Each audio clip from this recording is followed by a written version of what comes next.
This is TVM. TVM delivers breaking stories, global headlines, and the moments that matter. From exciting sports action to exclusive local events, we keep you connected. Celebrate our culture, people, and voices with powerful documentaries and inspiring stories. Experience premium entertainment, from trending music to urban lifestyle and beyond. Grow your spirit with life-changing messages and uplifting perspectives. Lead the way with bold conversations, fresh ideas, and thought-provoking shows. Wherever you are, whenever you want, watch TVM on all your devices. TVM, your world, your network.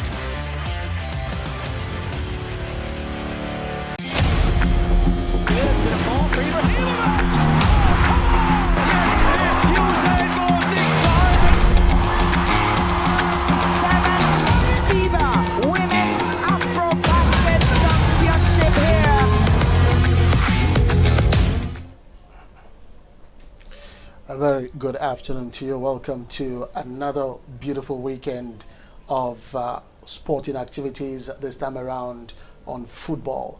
It is the TVM's Weekend Football, and I am your regular host, Fred O'Neill. This is a show that highlights footballing activities around the globe, but we tend to pick some of the stories from selected leagues around the globe, especially in Europe, and of course from the home front. Let's start off. Remember, it is still the preparatory level right now for the AFCON 2025 that will be going down in Morocco less than 10 days from today. We'll be looking at Group C. We've touched on Group A and Group B. Especially yesterday we talked on Group B, so today we'll be looking at Group C. But hey, before that we'll talk about club football. Let's start from the home front in Nigeria here, the Nigerian Premier Football League. One side, talking about Rivers United, their gaffer, Finidi George, has described his team's away victory over Plateau United as a very important one for the team. Rivers United moved to second position in the log with 30 points from 15 matches after that victory over Plateau United away in Jos 2-1. That game ended. Now, Finidi George commended his players for playing with determination in that particular game. Rivers United will battle with Wiki Tories in the next league encounter on Sunday. There will be a game today, and some other games are coming up on Sunday in the NPFL for March Day 17. Let's take a look at the fixtures and, of course, the standing in the NPFL table, and let us know how things stand. Like I said, there'll be just one game today in the NPFL, and that will be happening in Benin City in Edo State at the Samuel Ogbonimunda International Stadium, where Beden Insurance will host Enugu Rangers International. That game coming up at exactly 4 p.m. about 2 hours from now. So Beden Insurance will want to see how they can get maximum points and of course climb up the ladder in the NPFL table. Other games for tomorrow Sunday will be Barrow FC will be hosting Shooting Stars, and then Bayelsa United right there in Yenugua will take on Remo Stars. Eyimba, yes, will want to get the maximum points, not really doing really well recently, but 3 points is all they'll be looking for tomorrow as they host Kwara United. And then Caliphate, one of the new entrants into the NPFL, will be trading tackles with Abia Warriors on Sunday 4 p.m. kickoff time as well. Other results for Sunday, we'll see Niger Tornadoes take on El Kalimi Warriors, while Plateau United will take on Nasarawa United. In Ozoro, Warri Wolves of Delta State will take on Kano Pillars. And of course, well, I think they are in the middle. We'll look at the table later. I think Warri Wolves are in the middle of the log. Ikorodu City, right there in Lagos, will host Katsina United. That game on Monday, and of course another Monday kickoff. Like I said, Monday kickoff.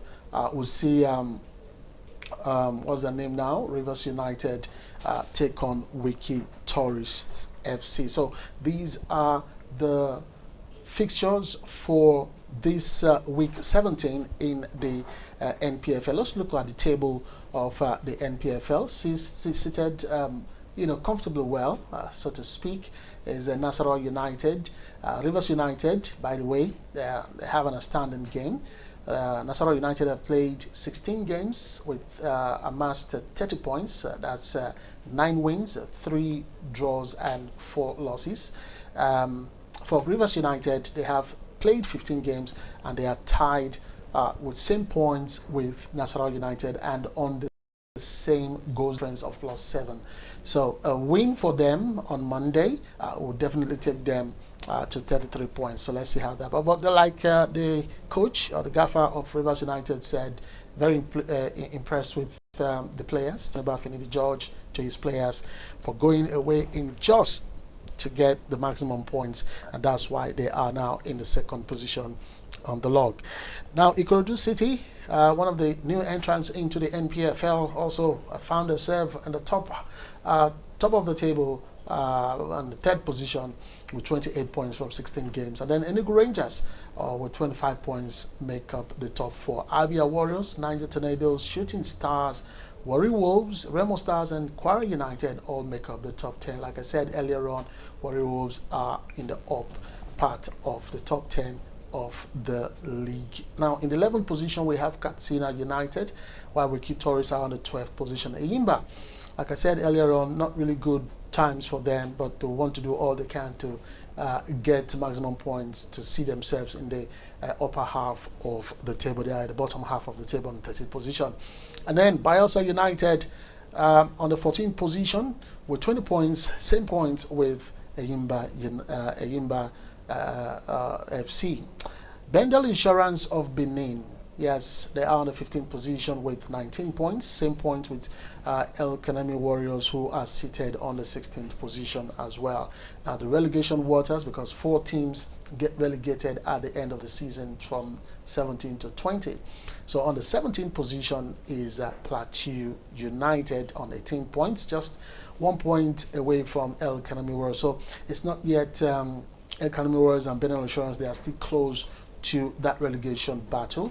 Con Califat, another new entrant, and Barau FC, another new entrant, make up 18th and 19th position right there, and both of them, by the way, have 17 points. And then Kano Pillars, remember they were deducted points as a result of that inability to control the crowd in a couple of games right there in Kano.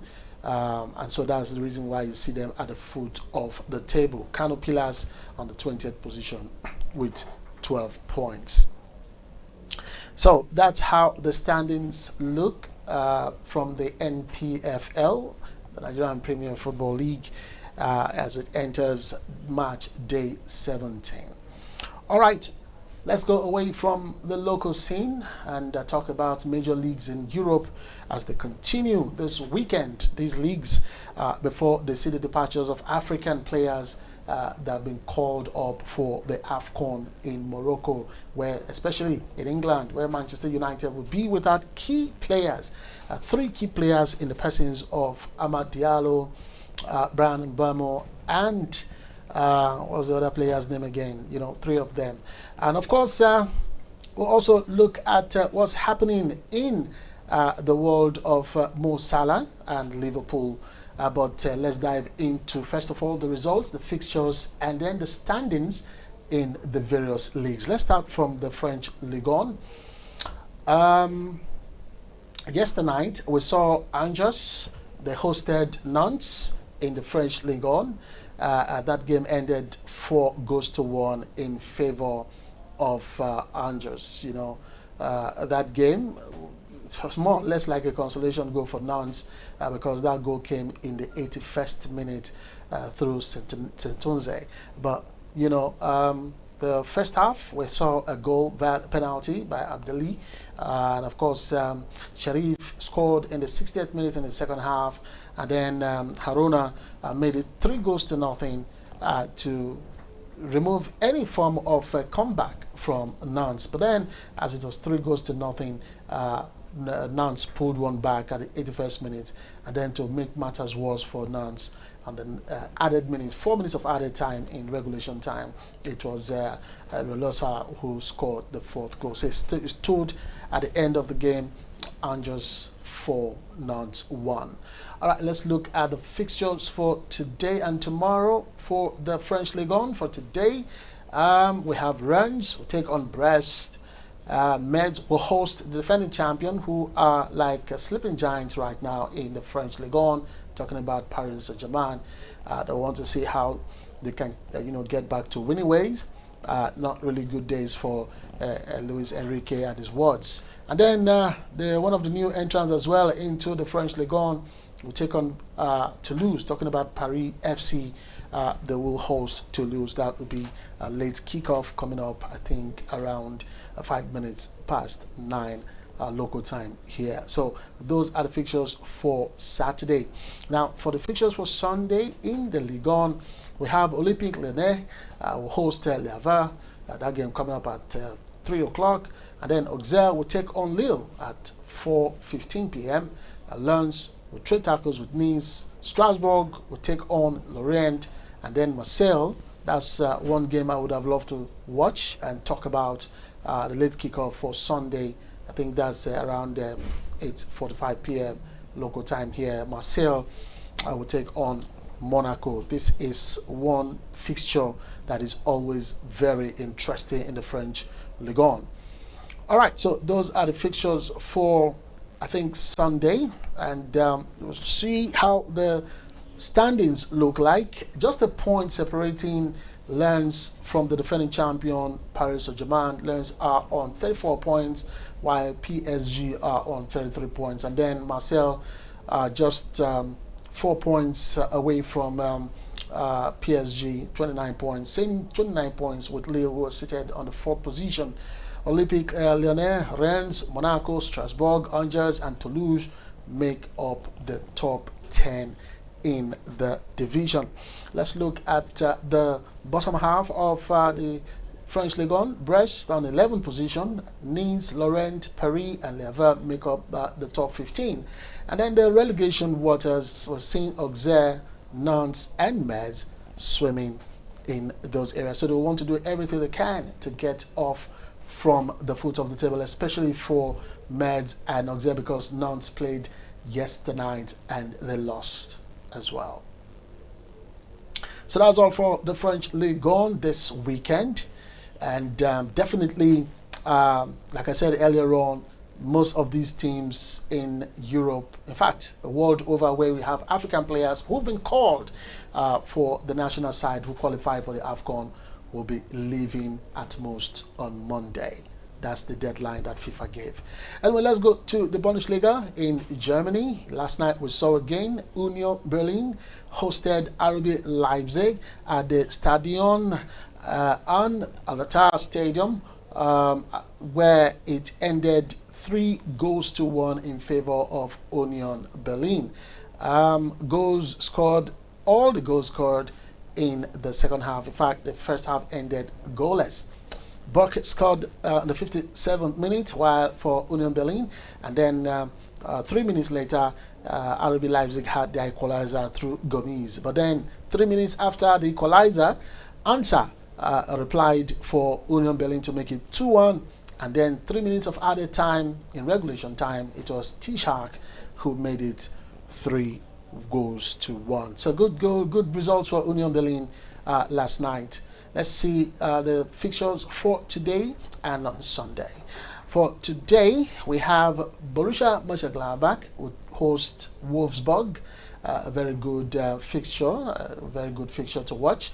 Eintracht Frankfurt will take on Augsburg, while Hoffenheim will host Hamburger, and of course St. Pauli will take on Heidenheim. These games coming up at 3:30 p.m. today. And then the late kickoff today, we have 6:30 kickoff. Bayer Leverkusen will take on FC Cologne. And then from Sunday fixture, that's on the 14th of December, we have Freiburg will host Borussia Dortmund. Yes, and of course, Borussia Dortmund want to do all they can to get the maximum points in order for them to close the gap on the winners, the defending champions, who are like running away from the rest of the pack. Talking about the defending champions, Bayern Munich will host Mainz 05 at 5:30 p.m. while Werder Bremen will host Stuttgart at 7:30 p.m. So these are the games from the German Bundesliga. These are the fixtures. So let's look at the standings. Bayern Munich, like I said, they are gradually creeping away or running away from the rest of them. 37 points. That's like 8 points clear from their closest rivals. And of course 9 points clear from Borussia Dortmund that I talked about earlier. RB Leipzig are on second with 29 points. They played more because they played last night, and that's the reason why they toppled Borussia Dortmund. Dortmund were actually on the second position before that last night's game. All right, so Borussia Dortmund, when they get that result, like I said, they will want to close the gap, and that would take them to, if they win tomorrow, that would be 31 points, and that is like 6 points from Bayern Munich. So we'll see how that one will happen. And of course, Bayer Leverkusen on the 4th position with 23 points, same 23 points with Hoffenheim, who are seated on the 5th position. On the 6th position is Stuttgart with 22 points, and then Eintracht Frankfurt, Union Berlin, that won last night against RB Leipzig. Of course, RB Leipzig, okay, they lost yesterday, okay. Union Berlin defeated RB Leipzig, yeah, 3-1. So if they had won RB Leipzig, it would have been 32 points from that particular game, and that would have been like 5 points away from Bayern Munich. Okay, so Union Berlin and of course Cologne, they make up the top half of the German Bundesliga. Let's look at the other half of the table. Freiburg on number 10 position, Borussia Mönchengladbach, Werder Bremen, they are all on 16 points, 10 to 12 position right there respectively, and then Hamburger on the 13th position with 15 points. The relegation water, we have a relegation playoff place, which is the number 16 position, Heidenheim. They are on the 16th position, and of course 2 teams would be relegated automatically in the German Bundesliga, and that's the number 17 and number 18 position, St. Pauli and Mainz 05, occupying those positions respectively. So those are the standings in the German Bundesliga table. All right, let's go over now to the Serie A. Yes, last night we saw a very entertaining and interesting game. I followed this game last night, and at the Stadio Ettore Giardiniero Stadium, that's the home stadium of Lecce. They hosted Pisa. Now this Pisa, they've been like a bone in the throat for some of these big teams, and it was another tough time for Lecce to get the result. And you can imagine the time the goal came, the 72nd minute through Stulic. Good goal, by the way, and that's all that matters. 3 points indicating for Lecce. All right, that was yesterday, Friday. Now for today, Saturday, we'll have a couple of games. Torino will host Cremonese by 3 p.m., while Parma by 6 p.m. will take on SS Lazio. Atalanta and Cagliari will trade tackles by 8:45 p.m. So these are the games for Saturday. Now for Sunday, interesting game. One of them is very interesting. I'll talk about that one. But AC Milan will be at home at the San Siro at 12:30 kickoff time, local time here, by the way. At the San Siro, they will hosting Sassuolo.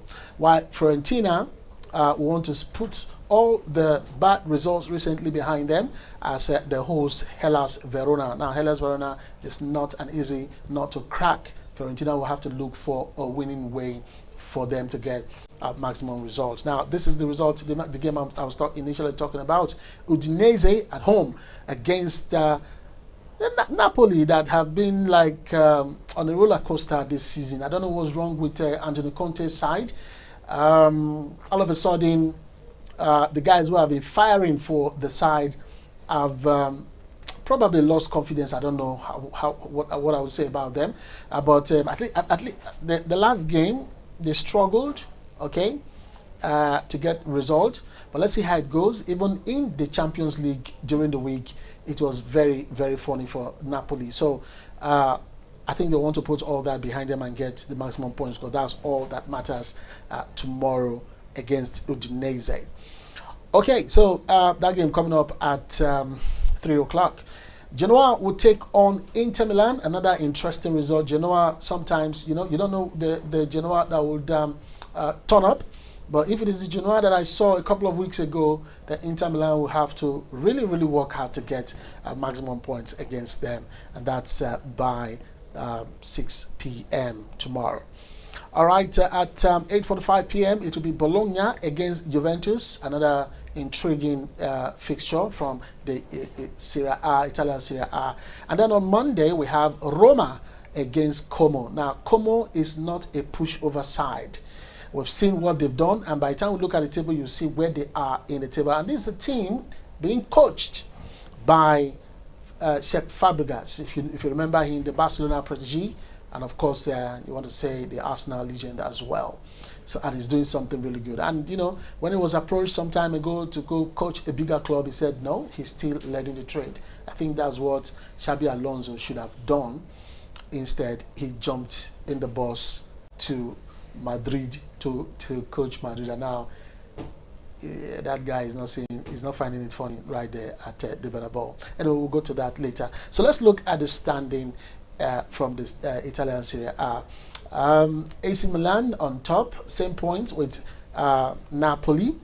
When you look at the number of games that Napoli have lost, you see the reason why I said it's been a roller coaster for them this season. 3 losses so far as defending champion, and what's even keeping them so close to AC Milan is because AC Milan, they've drawn more than Napoli. Napoli have drawn 4 games and lost just once, but for Napoli they've lost 3 games and drawn 1. So you see how things are panning out. But both of them are on the same points, and that's all that matters. That's what Antonio Conte wants to be seen in front of him, so that he knows that nobody's running away from his team, the defending champions.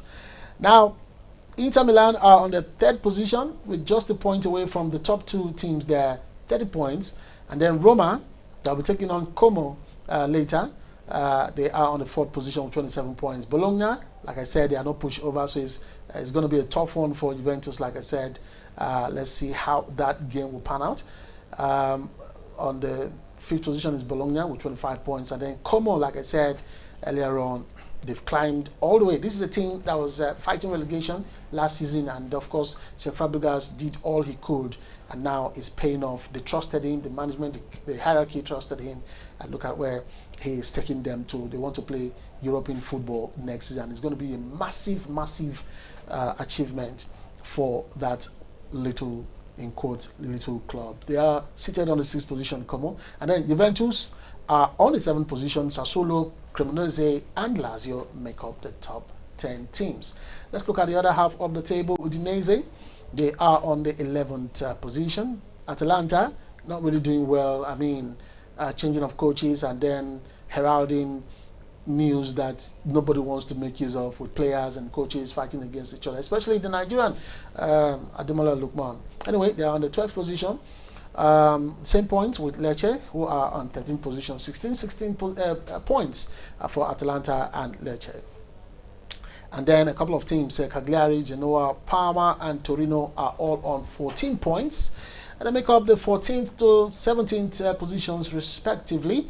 And then the relegation battle there, just 3 teams below. One of them is the new entrant to the Serie A, and that's Pisa. They are on 10 points. On the 18th position, Hellas Verona on 9 points, and shockingly, like I said about this team earlier on, they are the only team not to have won a game in the Italian Serie A. They are just like Wolverhampton Wanderers in England, no win, 6 losses, 8 draws. I mean, I beg your pardon, 6 draws, 8 losses, and that's crazy. When you go this way, it's difficult for you to survive. the league. So I don't know what they're going to be doing. I think former Manchester United goalkeeper is still keeping the sticks for Fiorentina, talking about David De Gea. So let's see how that one pans out for them. They want to get maximum results this weekend to ensure that they get themselves out of the foot of the Serie A. All right, let's cross over to Spain. The EA Sports La Liga is, giving us some good stories. But first off, let's talk about the game of last night, where Real Sociedad at home at the Estadio Municipal de Anoeta Stadium lost to visiting Girona by 2-1. In fact, it was the home side, Real Sociedad, that started the scoring. They opened the scoring in the first half. They were leading in the first half. In fact, the first half ended 1-0. I saw this highlight where Guedes, Gonzalo Guedes scored in the 35th minute, assisted there by Igor Zubedia. And I thought maybe they were going to run away with the victory against Girona. But then Girona came back in the second half, scored in a space of about less than 10 minutes, scored 2 goals in less than 10 minutes. Goals from Ziakov, 2 goals, a brace from him, and the 76th minute to equalize, and then on the 84th minute to make it 2-1. So that's how it panned out in the game between Real Sociedad and Girona. 3 points in the kitty for Girona. Let's look at the fixtures for today. Atletico Madrid will take on Valencia. This is supposed to be a very, very highly contested game. Back in the days, this is a fixture that you want to watch. But we don't know the kind of Valencia team that will turn up at the Metropolitano today. That's coming up at 2 o'clock. Mallorca will take on Elche at 15 minutes past 4. While Barcelona at a Spotify Nou Camp will host Osasuna. Game coming up at 6:30. For me, this is a no-brainer for Barcelona. They should be having 3 points in the kitchen in this one. And then at 9 o'clock, it will be Getafe against Espanyol. Let's look at the fixture for Sunday. Sevilla will take on Real Oviedo. For me, I think Sevilla should have the better part of Oviedo. Athletic Club will go away at Celta Vigo. That's coming up at 4:15 p.m. While Levante will host Villarreal at 5:30 p.m. And then at 9 p.m. is the big one there. Real Madrid suffering from the last defeats away at home at the Bernabeu. I think they want to have a result against Alaves, but we've been told that I think this is the last straw, the last opportunity for Xabi Alonso to get things going. All right, that's for Sunday. And on Monday, we have Rayo Vallecano will take on Real Betis. So these are the fixtures for the weekend in the EA Sports La Liga. Let's look at the table quickly. Let's look at the top 4 teams. Barcelona still on top with 40 points, while Real Madrid 4 points away from Barcelona, 36 points. And Villarreal on 35 points, they are on 3rd, while Atletico Madrid, they are on the 4th position. Let's look at the foot of the table. Yes, at the foot of the table, from the 18th position is Mallorca with 14 points. 19th is Real Oviedo, while on the 20th position it is Levante. All right, so that's how things are right now in the EA La Liga. We'll go for a short break. And when we return, we'll continue with the English Premier League. Stay with us. At DSAG Engineering and Services, we anticipate. At DSAG Engineering and Services, we anticipate, manage, and deliver.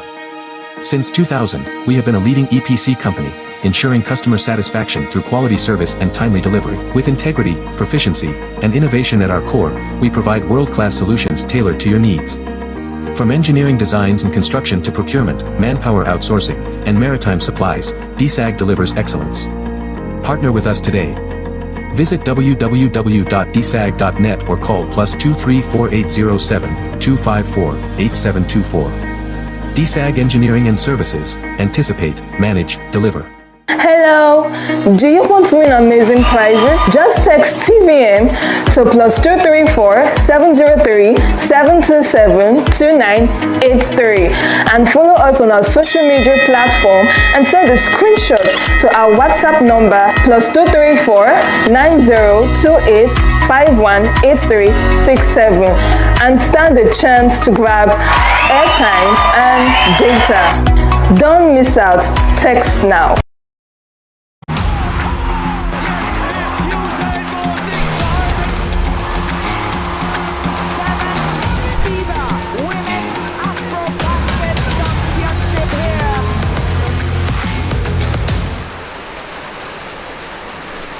All right, welcome back from that break. And before we went for the break, we talked about the EA Sports La Liga in Spain, and we said we'll be looking at the English Premier League this time around.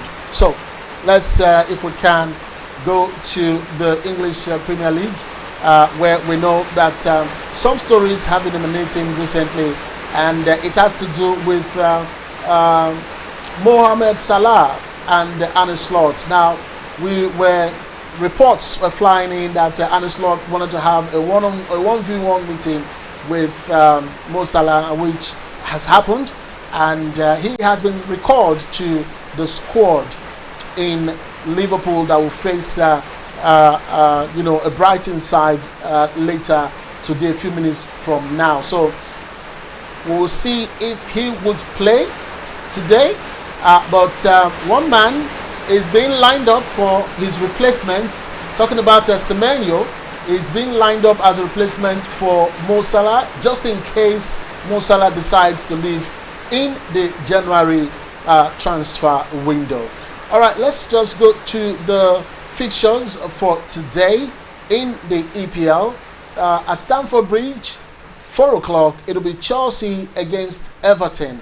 While at Anfield, we will see if Arne Slot and the hierarchy of Liverpool would agree to start Mo Salah, or even if he comes from the bench, if he is on the bench, he will have some form of game time in that particular game. Remember, it's going to be his last appearance for Liverpool before he jets out to Egypt to team up with the Pharaohs of Egypt for the AFCON tournament, as it were. So Anfield, Liverpool will host Brighton and Overbeyond. And then at 6:30, it will be Burnley against Fulham. I don't know, Burnley was initially high flying, but recently they've been poor. For Fulham, I think they want to up the ante as well, because recently it's not been really good for them. Arsenal at the Emirates will take on the only team that has not won any game this season in the EPL, talking about Wolverhampton Wanderers, and they want to do that as well to get a victory or something, because Arsenal, you never can tell what's going to happen to them. And then on Sunday, it'll be Crystal Palace, yes, at Selhurst Park. They would host Manchester City. It's going to be a very interesting game, because Manchester City, they've been struggling to beat Crystal Palace, especially at Selhurst Park. So let's see if City are back with the results they've gathered recently. Let's see if they are back and they'll get the result against Crystal Palace tomorrow, Sunday. That's coming up at 3 p.m. by the way. And then Nottingham Forest under a new gaffer. Remember, Sean Dyche has been doing some fantastic work for them, especially in Europe, in the UEFA Conference League. Since he took over, he has not lost any game, I think. So they will be hosting Tottenham Hotspur at about 3 p.m. tomorrow. And then Sunderland, another surprise package. Well, they were Premier League team in the past, so maybe that's what is also helping them. And of course, some very experienced players there, especially Granit Xhaka, who is masterminding their midfield, their former Arsenal player, by the way, really doing great for Sunderland. They'll be hosting Newcastle United by 3 p.m. tomorrow. West Ham United also will trade tackles with Aston Villa. Now, this is going to be a very interesting game. It is going to be between Nuno Espirito Santo against Unai Emery. Let's see how these two tacticians want to outwit each other tomorrow. Brentford will be the last game for Sunday in the EPL. They would host Leeds United. That's coming up at 7:30 p.m. And then on Monday, it'll be Manchester United against AFC Bournemouth. Now, like I was trying to say, there are three players, key players, that Manchester United would miss after Monday. Now, after that game, the players will jet out of England and go to their various clubs. I don't know why I can't even remember the third player, Amad Diallo of Cote d'Ivoire, Brian Mbuemo of Cameroon. I'm still trying to figure out the third person. I don't know why my head cannot, go around it, But these are the three African players that will leave in Manchester United, and they are very important for Ruben Amorim. Not only Manchester United, like for Manchester City, I think Mamouche will be leaving. For Tottenham Hotspur, I think they have a couple of them. West Ham United, they have a couple of them. For a particular team, I remember they have two from Nigeria, Fulham. I'm talking about Chukwueze and what's his name again? Calvin Bassey. Those three players will be leaving as well. All right, so these are the fixtures, and of course permutations will be coming up as well for the EPL. But the EPL is very intriguing. If you look at the table, there was a time Arsenal were leading the table with about 6 points away from Chelsea, and if they had defeated Chelsea on that night, it would have been 9 points. And then after that game, I think they lost to, was it Sunderland? Aston Villa, yeah? It was Aston Villa that defeated Arsenal in their recent game. And that's why, from the table you are seeing on your screen, it is just 2 points separating Manchester City, who were struggling at the beginning of the campaign. And now they are in the second position. They are tied on number of games won with Arsenal, 10 wins for Arsenal and Manchester City.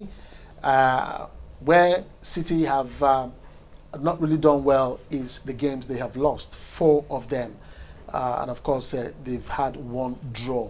For Arsenal, they've lost 2 games and they've drawn 3. Now you look at the goals difference, they are the same, plus 19, plus 19 for Arsenal and Manchester City.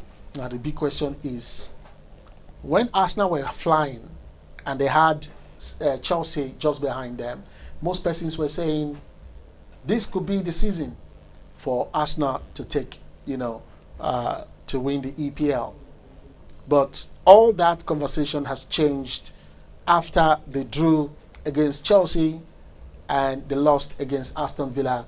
And of course, Manchester City are now in the title race, just 2 points separating them from Arsenal. All right, so that's all about club football.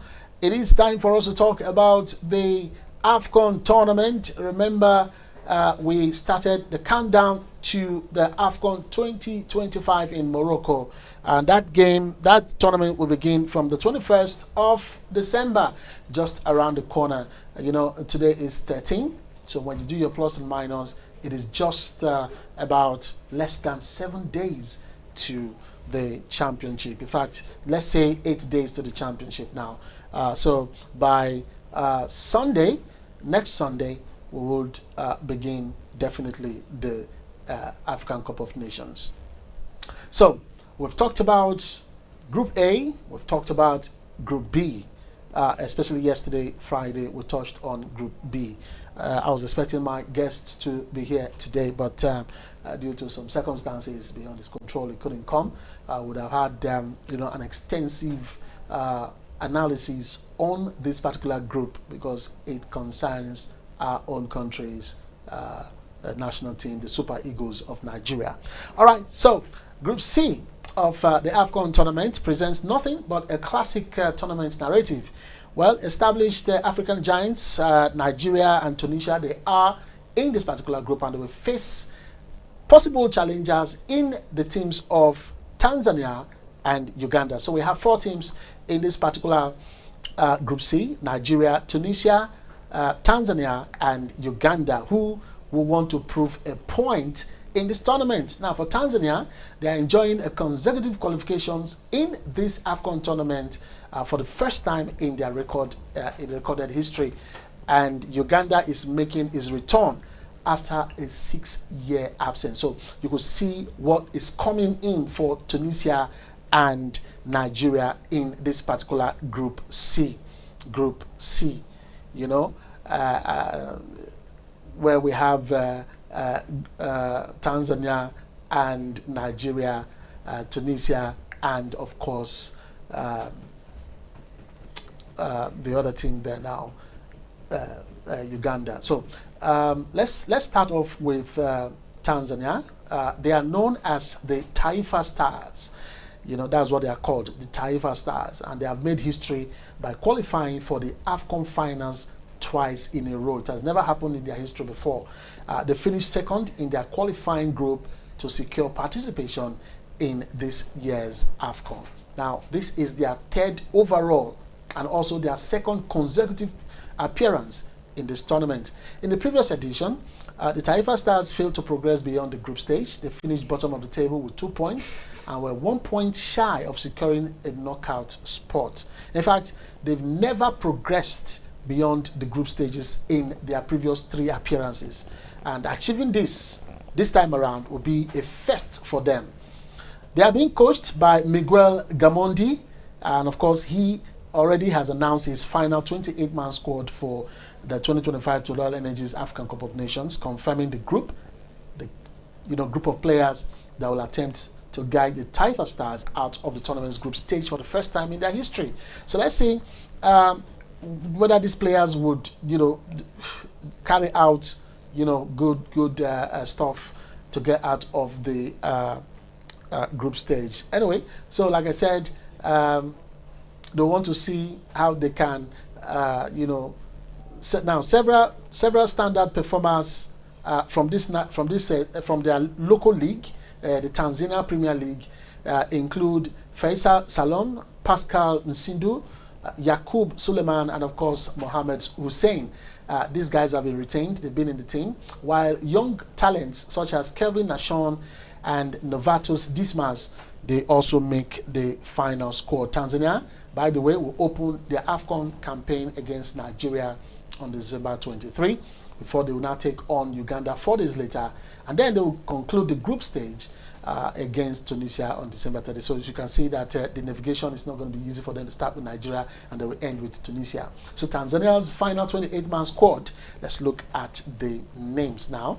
The goalkeepers, we have Yakub Suleiman, he keeps for Simba SC, Hussein Masalanga for Singida BS, and Zuberu Foba of Azam. Now, these are all local-based teams.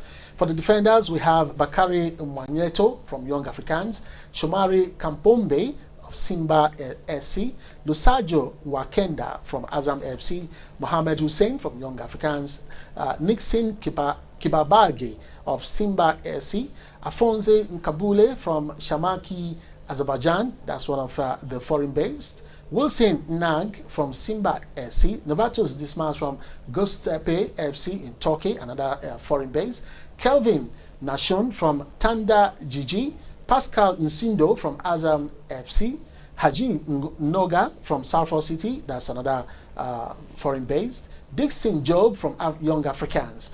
And then in the midfield and the forward section, we have Ibrahim Abdullah, Young Africans, Habibu Idi from Singida BS, Tarin Aluche from Rochdale, that's another foreign base in England, Charles Mumboa from Florence in Malta, another foreign base, Maurice Abraham from Simba SC, Faisal Salum, I talked about him, another local base player, Ahmed Pipino from Azam SC, Abdul Suleiman from Azam FC. You can see the Azam FC producing many of the players. Idi Selemani from Azam FC, Mbwana Samata from Le Havre, that's a foreign base, Elias Maguli from Azam FC, Shomari Lawi from Aalborg, another foreign from Denmark, and the last foreign player there, Simon Nsuva from Al Talaba in Iraq. So 7 foreign-based players make the cut, the 28-man team. 7 foreign-based, and the bulk of the team is coming from the local league. 21 players. Now that's massive for Tanzania. Let's look at Uganda, the other team. Now for Uganda, they return to Africa's biggest stage with much to prove. They are being coached by a man called Paul Put, and they are known as the Cranes. They are building a new foundation, a new team, incorporating new players with the usual faces to have a strong side. Now for the Cranes, this is a major tactical test. Success will rely on work rates, defensive discipline, and the ability of key players. Now, their East African derby against Tanzania, because both of them they are from East Africa, that will carry more emotional weight and pride. So they're going to be playing for pride in that particular game when Uganda take on Tanzania. And I think that's the second game.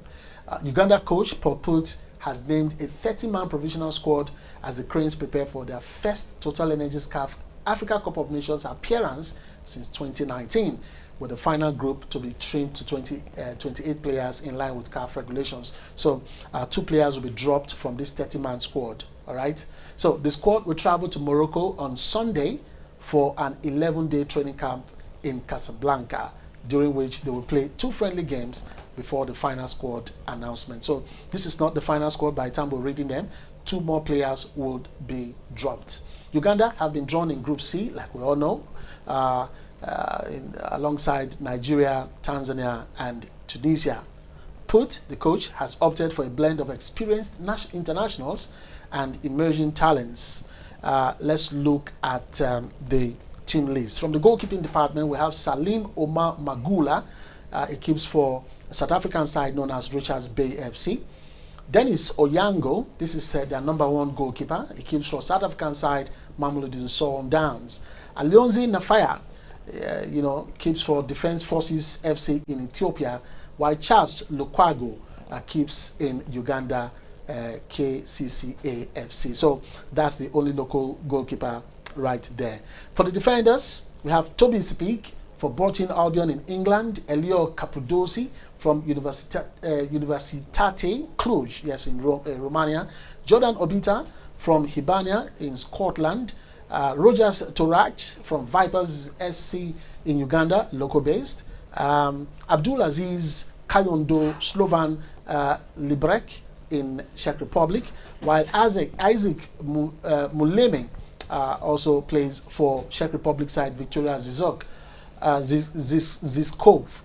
Timothy Awani keeps for FC Ashdod in Israel, while David Owori plays for Uganda side SC Villa, and then Hilary Mukudani plays for Vipers SC in Uganda. For the midfielders, I think this is the team where we have a Nigerian in this team. For the midfielders, we have Kenneth Semakula. He plays for Saudi Arabian side Al Adala SC. Khalid Auchu plays for Singida Black Stars in Tanzania. Ronald Sekingada, yes, he plays for Rwanda side APRO FC. Bobosi Biaru Hanga plays for Auckland Roots in the USA. And of course, Baba Hassan plays for Romanian side FCSB. Now the forwards, I think this is where we have the Nigerian name, is Alan Okello, Vipers SC of Uganda. Melvin Lorenzen plays for Muang Thong United in Thailand. Travis Mutiaba plays for CS Savien in Tunisia. Dennis Omedi plays for APRO FC in Rwanda. Mato Rogers FK Vada in North Macedonia, while Regan Mpande plays for SC Villa in Uganda. Jude Semugabi plays for Jamus FC in South Sudan, and this is the name, Uchechukwu Ikpeazu. He plays for St. Johnstone in Scotland. I think I've seen Ikpeazu play for Johnston. Stephen Mukwala plays for Simba SC in Tanzania. James Bogere plays for Masaka Sunshine SC in Uganda. Ivan Ahin Bisibwe plays for KCCA FC in Uganda. And of course, Shafiq Nana Kwi Kiriza He plays for KCCA FC of Uganda. So that's Uganda for you as well.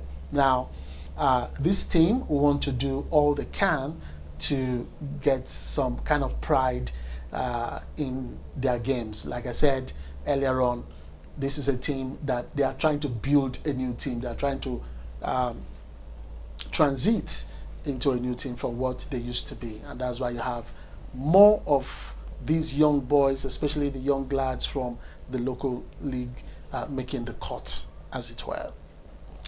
All right, the other team in this group is Nigeria.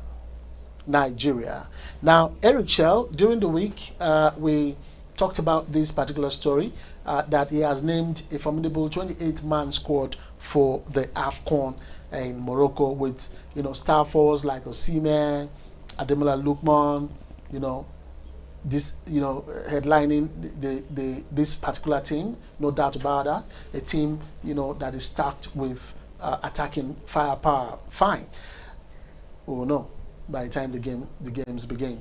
Well, the Super Eagles, they were runners-up at the last AFCON in Cote d'Ivoire, and of course they opened their Group C campaign on the 23rd, December 23 against Tanzania, before they will take on Tunisia, and then Uganda will be their last game to see if they can secure early qualification for the knockout rounds. But do you think they will have early knockout,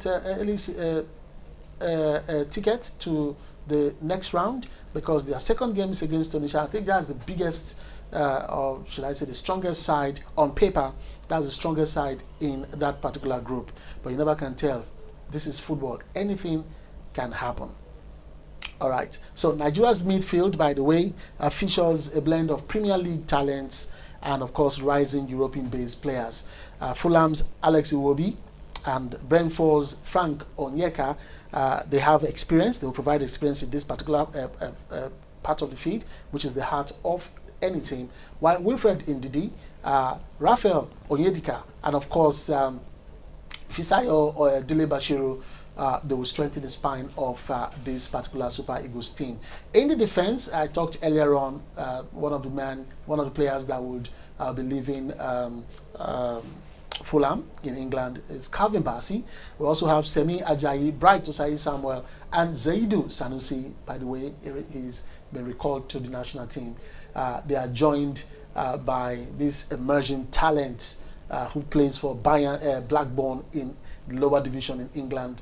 Fullback, his name is Ryan Alebiosi. Let's see what he will bring to the table. Well, Nigeria last won this tournament in 2013, and of course last year they reached the final in the Nations Cup right there in Cote d'Ivoire. Now, with Shelley's team boasting experience, depth, and high-profile talent, expectations are very high as the Super Eagles prepare for a warm-up match against Egypt on the 16th of December. That's on a Tuesday, before flying to Fes for their group fixtures to commence. Before we look at the team list, there's been some talks here and there about a couple of guys who are included in this team. Maybe when we look at the names, you might have a reason to say what these people are saying. I mean, a reason to believe what these people are saying. From the goalkeeping department, Stanley Nwabali is injured, by the way, but he also made the cut. He keeps for Chippa United in South Africa. We have Amas Obasogie. I like this young man, and it's just so painful that he has not really gotten enough time to keep the sticks for Nigeria. I think the first time he did was for an international friendly where I think he conceded 4 goals in that particular game, and Nigerians were just saying, no, we don't want him. I think that thing has followed him, but I'm just looking forward to seeing him keep. I've seen him keep the sticks, between the sticks for Bendel Insurance, and even his new side where he is in Tanzania called Singida Black Stars. We also have another goalkeeper that Nigerians threw under the bus, Francis Uzoho, who keeps for Omonia in Cyprus. So 3 goalkeepers are the keepers that Eric Chell is taking to the Nations Cup. For the defenders, we have Calvin Bassey, who plays for Fulham in England, Semi Ajayi for Hull City in England, Bright Osayi Samuel, who plays for Birmingham in a lower division in England. And of course, Bruno Onyemachi, who plies his trade in Greek side Olympiacos. Chidozie Awaziem from the French side Nantes. And of course, Zaidu Sanusi, who plays for Porto in Portugal. Igor Ogbu, this is one young talent that's been introduced now fully to the national team. Let's see how he wants to, convince Nigerians and of course the technical crew that he will be a mainstay in the national team. And of course, he plays for Slovak Prague in the Czech Republic. And then from Blackburn Rovers in England, like I said, Ryan Alebiosu, who made the cut as defenders. One painful thing that I want to stress here is this young man that I so much loved during the qualifiers, the World Cup qualifiers, Benjamin Fredericks. He will be missed because of the injury he sustained. That's why he didn't make the team for the AFCON. I know the young man will be very, very angry with himself. Well, in the midfield department, we have Alex Iwobi from Fulham in England, Frank Onyeka from Brentford in England, Wilfred Ndidi, who is now with Besiktas in Turkey, Rafael Onyedika for Club Brugge in Belgium, and from Zoldwaregem, also from Belgium, is Tochukwu Nadi. All right, so Tochukwu is making his appearance for the side.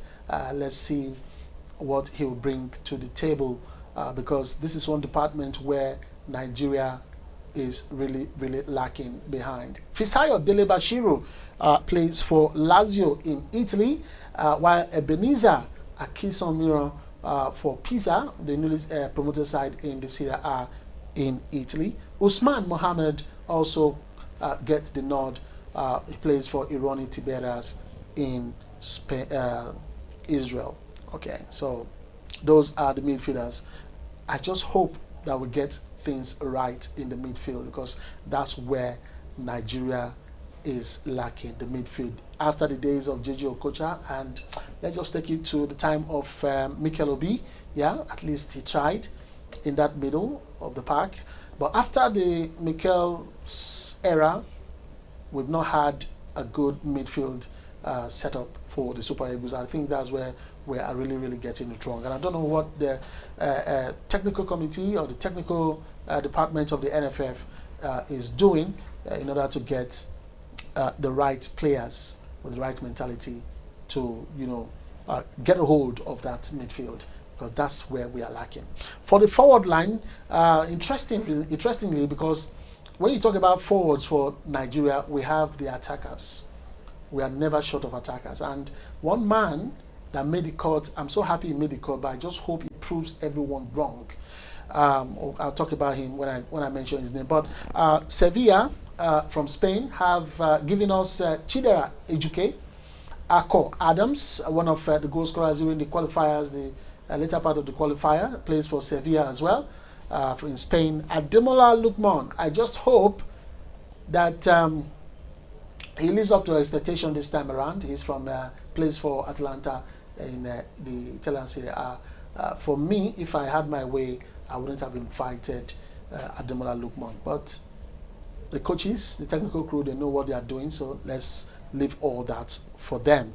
Samuel Chukwueze, who's on loan with Fulham in England, makes the cut. Victor Osimhen of Galatasaray in Turkey. Moses Simon, Paris FC of France. Now, this is another player. If I had my way, I wouldn't have invited him for this tournament. For me, they have done their bit. Let them just transit and leave the national team. Paul Onuachu, now this is the guy I was talking about, Trabzonspor in Turkey. That's where he plays his football.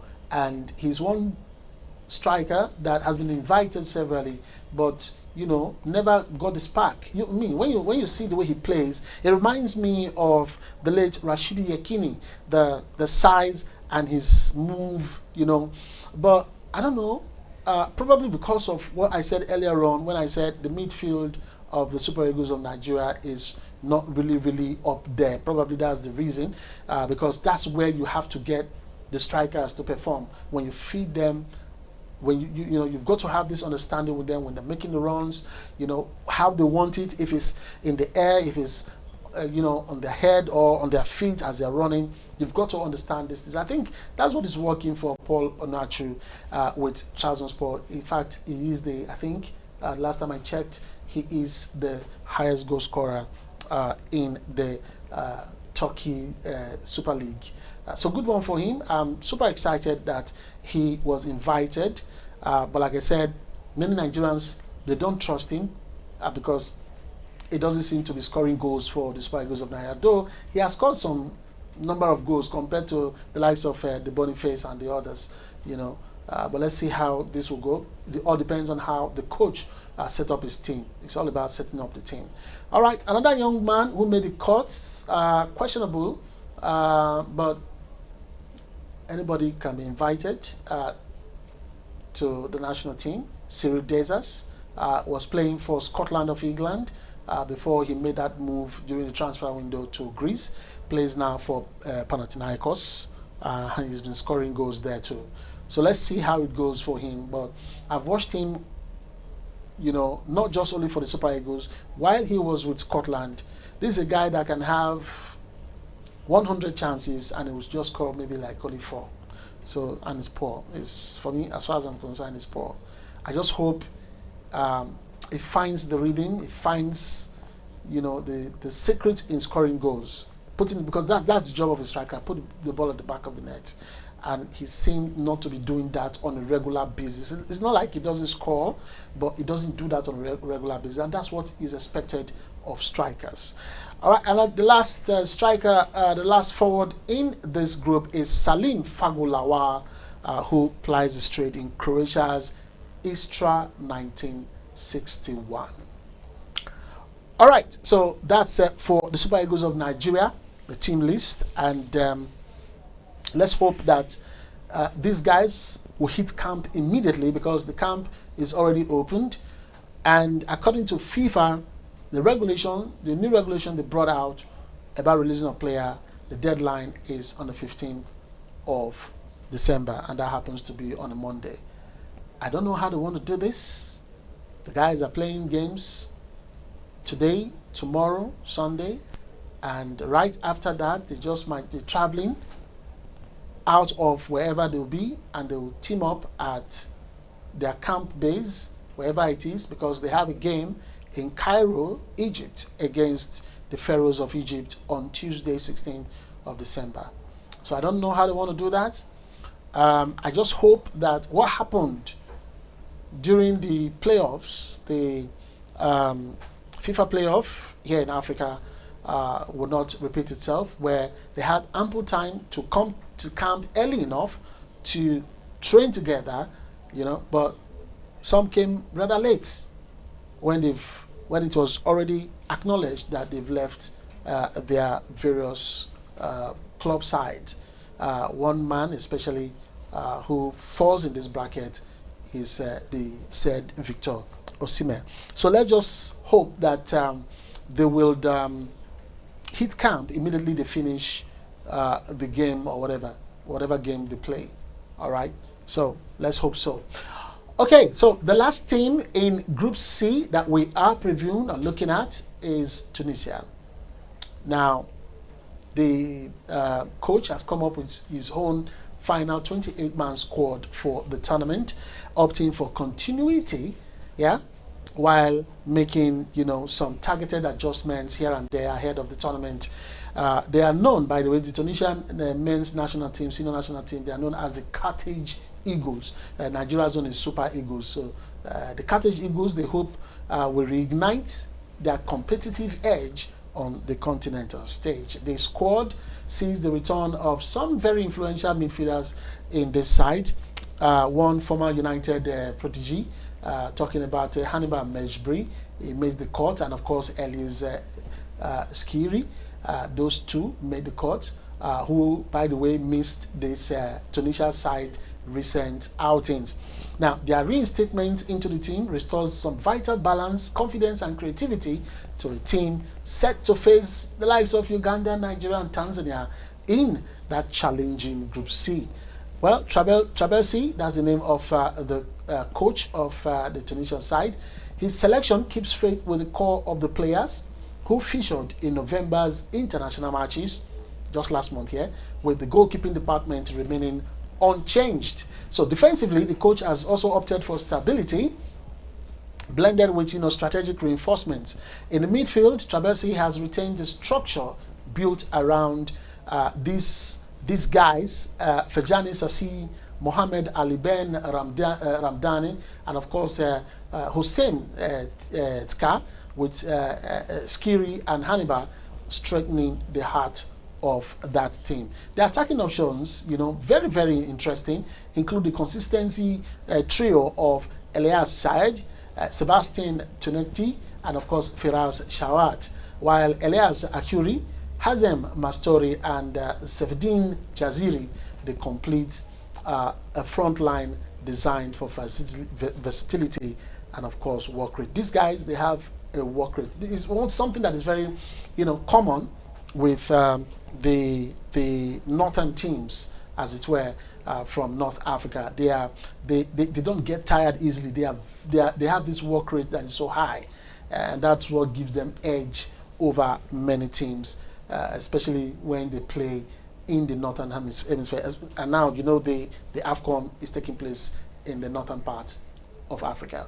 All right, let's look at the team list of Tunisia, the players that will be wearing the national team jersey representing their country. From the goalkeeping department, Ayman Damen, he keeps for CS Xavier. We have Becha Ben Said, who keeps the stakes for Esperance de Tunis right there in Tunisia. Sabri Ben Hassan of Etude Sahel, and of course Nuruddin Farati, Stade Tunisien. So you can see something that is very, very common with northern teams, by the way. They tend to have their players from the local league. So you can see that all the goalkeepers are from the local league. From the defensive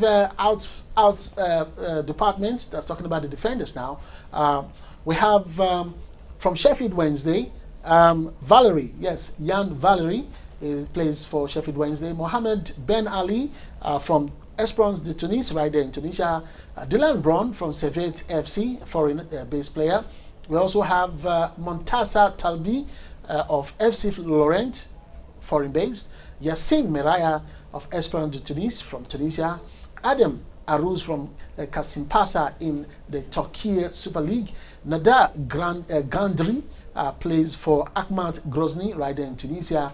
Of course, Motada Ben Oanis also plays for Kasimpasa in the Turkey League. Ali Abdi of OGC Nice in France, and then Ali Malou of CS Xavier. So these are the defenders for the Tunisian side. For the midfield department, we have Fejani Sassi, who plays straight for Al Gharafa. Elias Skiri from Eintracht Frankfurt of Germany. Hossein Tkia of Esperance de Tunis. Mohamed Aj Mahmoud from FC Lugano, and then Ismail Garbi, who plays straight for Augsburg in the German Bundesliga. Hannibal Mejbi from Burnley FC in England, and of course Naim Sliti of Al Shamal, and Mohamed Al Ben Ramdani from Al Akli. These are the midfielders. Let's look at the forward line. And the forward line, we have Elias Said for Augsburg in Germany. Elias Akuri from FC Copenhagen. We have Hazem Mastori from Dynamo Makakala. We have Sebastian Tunekti from Celtic in Scotland. Firaz Chaoud from Club Africain. We have Safdin Jaziri, who plays straight for Zamalek of Egypt. All right, this is how it all pans out, and we've seen the 4 teams that make the cut in the Group C. We have Uganda, we have Tanzania, we have Nigeria, and of course we have Tunisia. So these are the 4 teams, and I'll be making my predictions like I did in Group A and Group B for For Group A and Group B, I gave my own predictions. I talked about the teams that would qualify from the group stage, and then I also give my own on this particular Group C. I don't know about you. I don't know your permutation and your combination on this particular one, but one thing is certain. Experience will definitely come to play in this particular tournament in AFCON. Yes, there are some shockers, but shockers are not really that common when it comes to the African Cup of Nations, AFCON. So I'm looking at Nigeria and Tunisia to qualify from that group. But it all depends on what Tunisia will want to achieve and Nigeria wants to achieve, because if you do not get your home prepared, if you don't get your home organized, an outsider can come and disorganize you. So for these two other teams, Tanzania and Uganda, they have nothing to lose. Okay? They will play for pride. And in so doing, if the home fans, because that's one thing about football, if the home fans see that, you know, that zeal, that interest, that what's the word should I use now? When they see that thing, that spirit, that togetherness, when they see it in a particular team, especially from the smaller team, the home fans tend to support that team. We saw it happen during the World Cup, the CAF FIFA playoffs that was organized in Morocco when Nigeria took on Gabon in the first game. You could see how the fans, you know, enjoyed the Gabonese and they supported the Gabonese. And against DR Congo, you could also see that the fans supported DRC in that particular game as against Nigeria. So it depends on how you organize yourself. If you don't organize your home properly, you just might not be getting things right for yourself, and you find yourself get knocked out. So it's going to be a monumental disgrace if Nigeria do not qualify from this group, and of course Tunisia if they don't qualify from this particular Group C. All right, so my predictions, like I said earlier on, will have to be Nigeria and Tunisia. But who is going to come first and second? I would say Nigeria will come first in that particular group, and of course Tunisia will come second. I'm saying this because of the number of talents that Nigeria has going into the AFCON tournament. You could see when I were looking at the team list, the team sheet, you could see that Nigeria had kind of household names more in that particular team list compared to the players from Tunisia, the players from Tanzania, and of course from Uganda. You could see that we have household names, even in Africa and across the world. Two-time African Player of the Year in the squad. The reigning one, he has been displaced recently by Hakimi, but the previous one was Ademola Lookman, and of course preceding that one was Victor Osimhen. So you could see high-profile players in that particular team. And when you look at the caliber of players in the Super Eagles of Nigeria, where they ply their trade compared to the others, you could see that they are even up there. I mean, when you look at the other teams' players, and the teams have been, calling out, reading them out where they play from, you could see that none of the other teams in Group C have a player from a very big club, as it were, compared to Nigeria, So, and of course, before we close the studio, the sports studio, the football studio, I just want to say something here, because there was one report that was going round about Tosin of Chelsea, that the Nigerian, the rumor was flying before the team list was made that some officials have already spoken with him and his camp, and he was ready to represent Nigeria. But I don't know what happened. It's like somebody pulled the plug and he was not included in that team list. And of course, he came out to speak about that particular matter that, he doesn't want to get himself involved in all those kind of stories. I know he's still looking at England to call him up for, his England cap. Probably, I know something must have gone wrong somewhere, because according to the report, there was a meeting between his camp and the glass house. Okay, so I don't know why we keep doing this, going to beg people to represent Nigeria, especially those who very clearly they don't want to take the like of Saka of Arsenal. What's his name now? Eberichi Eze of Arsenal now, and of course Noni Madueke, who was with Chelsea and now with Arsenal. These are three players that kind of were spoken to see if they could switch allegiance back to Nigeria, and they refused. So for me, I don't know why we keep going over to them to beg them. These guys, they can't even play African football. That's the simple truth. When they come here, we'll see what they do, we'll see what they play. African football is different, and that's exactly what will be seen from on the 21st of December. And this is an opportunity for me to speak to you about being part of this show, to sponsor our coverage of especially the African Cup of Nations from the 21st of December. Come sponsor, come do business with us, so we can also help you to sell your products and services. And of course, you can see phone line, WhatsApp number on your screen right now.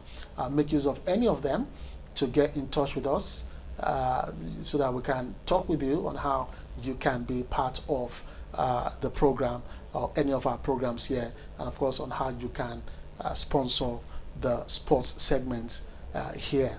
Okay, because we'll be having, if you come in to sponsor especially the AFCON show, we'll be having robust discussions and panelists right here, and of course giving you preview and getting in touch with our people over there in Morocco to give you on the spot stories and of course happenings, especially in the Super Eagles team. All right, this is what we'll draw the curtain. I want to say thank you so much for being part of the show. Remember, weekend football is aired on this particular station, TVM, on Saturdays from 2 p.m. And of course, Monday on our weekdays, we have Metro Sports, an abridged Metro Sports for now, for the month of December, from 10:30 a.m. Okay, so do well to join us in those particular times for updates on sports. So thanks again for watching. You can join us again, like I said, for a fresh episode. And don't forget, you can watch TVM on the go on TVM's app. Yes, we have our app. It's accessible on Android Play Store and, of course, on Apple Store. You can follow us and interact with our social media pages.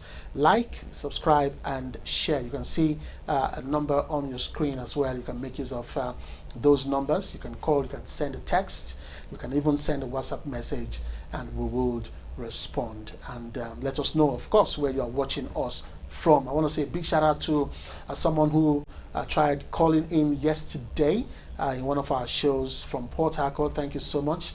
I couldn't get your name. I would have hollered you this particular time. I know probably you were watching us. Thank you. And of course, spread the message to others to keep watching TVM. Once again, thanks for watching and have a beautiful, lovely weekend.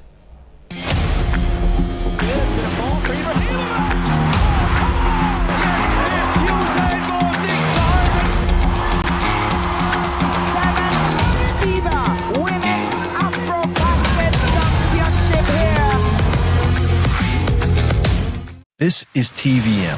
TVM delivers breaking stories, global headlines, and the moments that matter. From exciting sports action to exclusive local events, we keep you connected. Celebrate our culture, people, and voices with powerful documentaries and inspiring stories.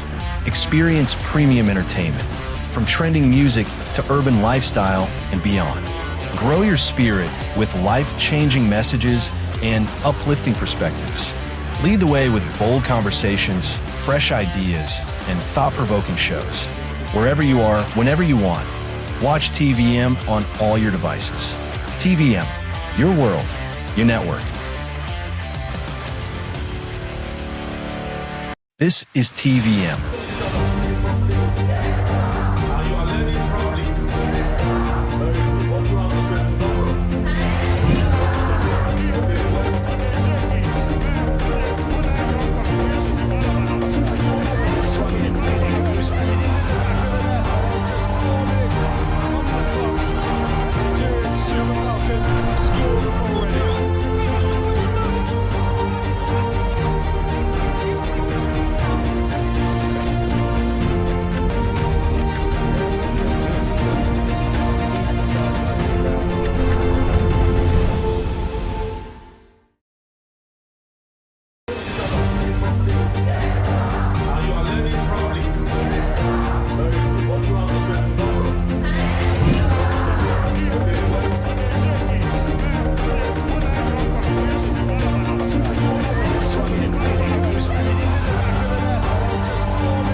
very